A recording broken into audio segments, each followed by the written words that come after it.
So I logged onto my YouTube account the other day to find that an offhanded comment I'd made on someone else's video had gained a lot more traction than I was expecting it to. Ellie Rasmussen recently made a very clever video explaining what a game engine is, which culminated in her making an entire video game in Microsoft Excel, and I looked at myself and went, I do that, and made a silly little comment about how I've made what are essentially management sims for both the airline industry and Formula One in Google Sheets. So imagine my surprise when I look back at the comment and see that it has over 150 likes and multiple people begging me for either access to the sheet or some kind of video or explanation telling them what's going on and how I made this happen. So here it is. This is that video, at least for the airline management sim portion of the sheets. The Formula One thing is possibly another and much longer video, because I think I'd also want to go into the decade plus of fake motorsport history that I ended up simulating on my main sim. Today, though, we're going to simply do our best impression of this Erling Haaland looking kid and talk about some planes.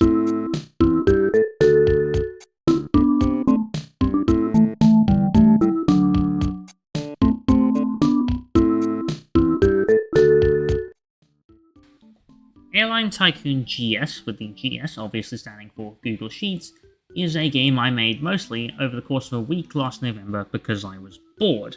It started out very simply as a spreadsheet that allowed me to generate random flights between a set of airports with latitude and longitude coordinates based on a formula I found that allowed me to calculate the distance on a spherical Earth between those 2 points. I don't remember where the idea really came from to turn it into a full-blown management sim, apart from the fact that I just like management sims. When I was a kid, I used to play stuff like Airline Empires in my browser all the time, and it sort of made me sad that games like that fell out of favor. With that explanation out of the way, it's time to take a look at the sheet and try to actually explain how and why it works. I say try because, oh dear God. Honestly, if my family was taken hostage and the only way for me to save them would be for me to explain the ins and outs of this calculator, I'm sorry, Mum. I hope you like Stockholm Syndrome. Ultimately, the meat and potatoes of how all this actually functions is these 2 sheets, one for aircraft and one for airports. They both contain a slew of real-world data, albeit in some cases slightly massaged or modified for the sake of game balance, that the route calculator that you saw me freaking out over in the previous segment draws from to determine how well a route should perform. For a bit more tangible context, here's what some of that data actually looks like when you punch it into the calculator. This is a pretty standard flight you might even see a real airline run. Chicago O'Hare to Atlanta Hartsfield Jackson, 21 times a week with a single Embraer 190.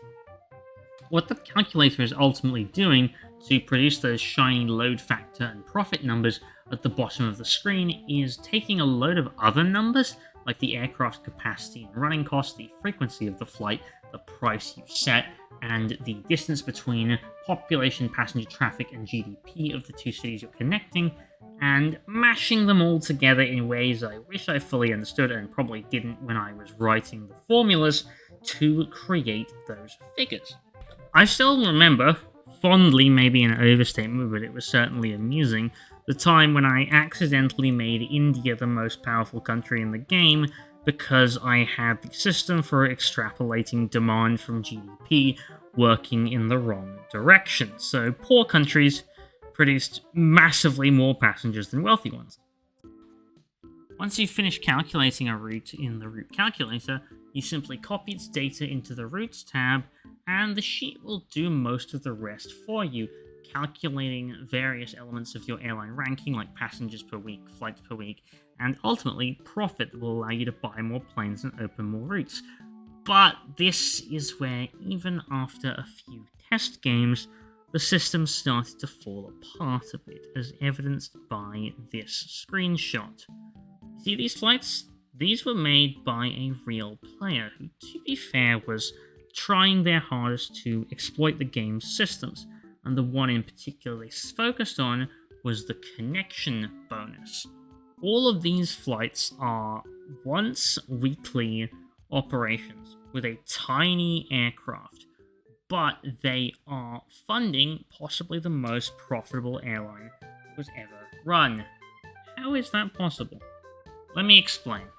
The connection bonus was a system implemented fairly early on in the sheet's development, designed to encourage network building, alliances, and other such realistic airline behaviors by giving any flight between two cities that already had flights going into them a bonus to demand.